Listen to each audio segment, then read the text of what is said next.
Hello? Oh my god, oh my god. I'm an idiot. Okay, I am 100% an idiot, and this is now how the beginning of the podcast is going to be. I was confused as to why I was getting a weird waveform on my recording, and then I realized that it's because I hadn't picked my microphone, so.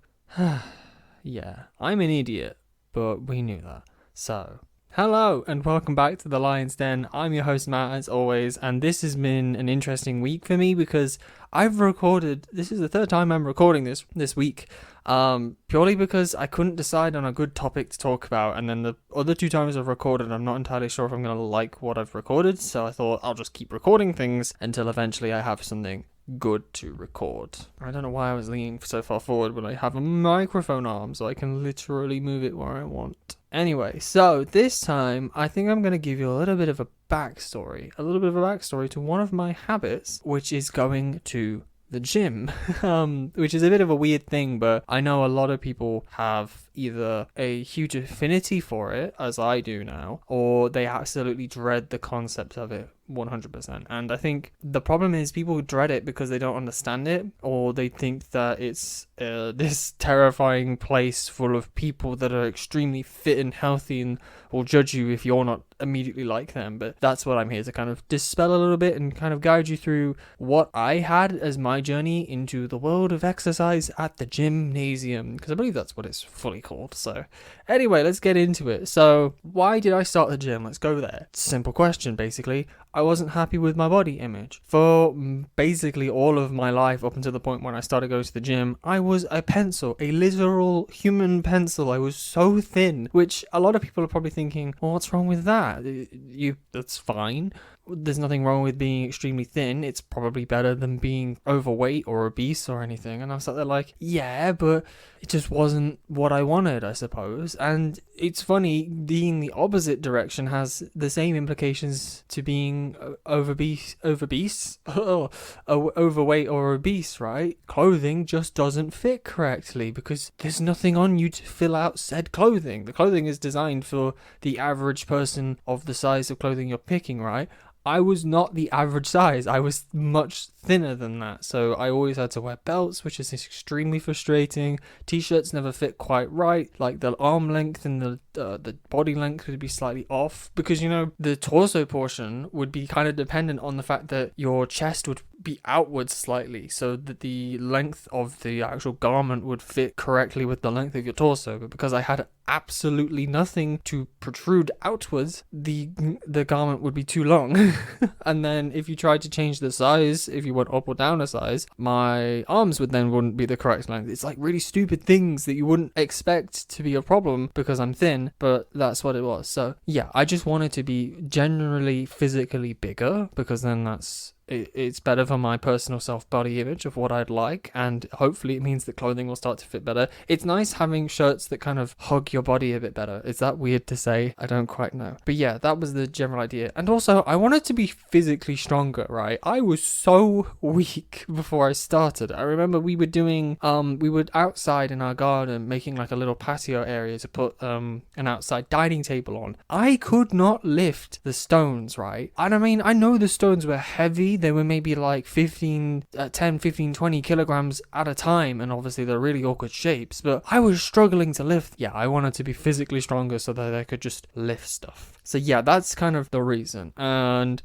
the hardest part is starting. The hardest part of anything is starting. But I think the way you can approach how to start massively improves your ability and your chances of then continuing it. For me, I'd never been to a gym, like ever. And I'd never been to a gym on my own, especially. Well, obviously, because I've never been, so why would I have been with someone? But essentially, you kind of have to ease your way into it. I mean, at least I think that's the best way to go about it. Some people do really well by like trial by fire, so they just kind of throw themselves straight in the deep end and that kind of works. I think for most people, the best idea is to kind of ease your way into it. So the way our gym is situated, the kind of running machines rooms and the like infinite stairs or whatever they're called all face the outdoor windows. So my logic was, I'll go in and I'll just get on a treadmill. I'm facing away from everyone else, so I can't tell if people are looking at me. I don't have to worry about looking at other people, and I can just kind of get used to the gym environment and being there and whilst doing some exercise, right? And that worked, honestly. I did that, I think, for maybe a week, and then what I said is I'll ask the trainers for a gym routine, because I didn't know how to weightlift. I'd literally done nothing. And I mean, at this point in time, I now know that most of the machines specifically tell you how to use them, but I was too afraid to even get on a machine and try it, because I was like, what if I hurt myself? What if I do it wrong? What if I break the machine, you know? So that's the next step, is asking someone to kind of guide you into whatever it is you're doing. Let's say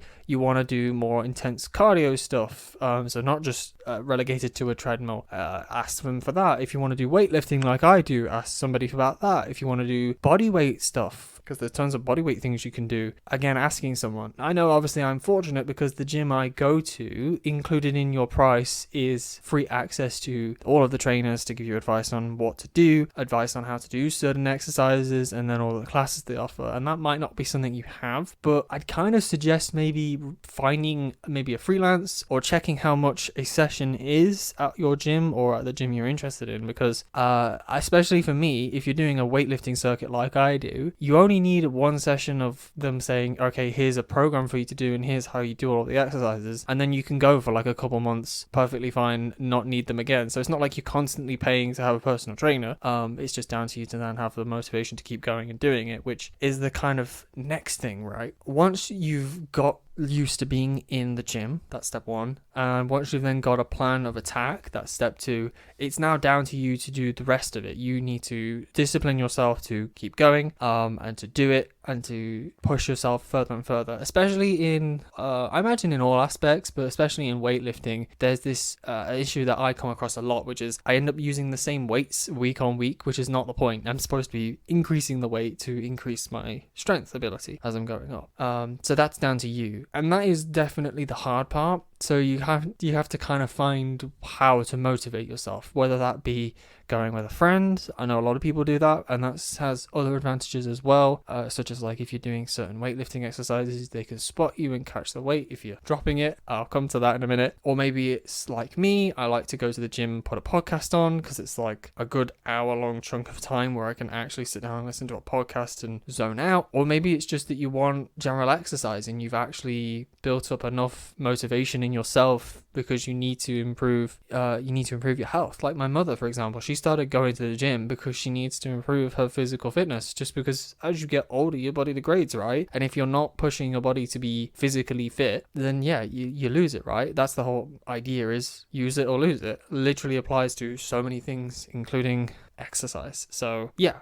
But once you've done that, all you have to do is kind of go for maybe a month or two and you're sorted, right? And you might be thinking, what do you mean go for a month or two and you're sorted? Well, I don't know the exact time frames, but there's this thing about habits where depending on how long you do a habit for, it either becomes a casual thing, something you do kind of more seriously, and then eventually it evolves into a lifestyle. And I think it's something like it takes 2 weeks for you to start doing a habit more consistently, and it takes like a couple months for it to become a regular habit, and then it's something like maybe a year it becomes a lifestyle change. So it's become something that's literally ingrained in how you operate your life. But once you've, I think, got to that 2-month point, you'll get to that point where you go, I don't remember a time before I didn't go to the gym. You know, it ends up being that sort of scenario. So it's just push.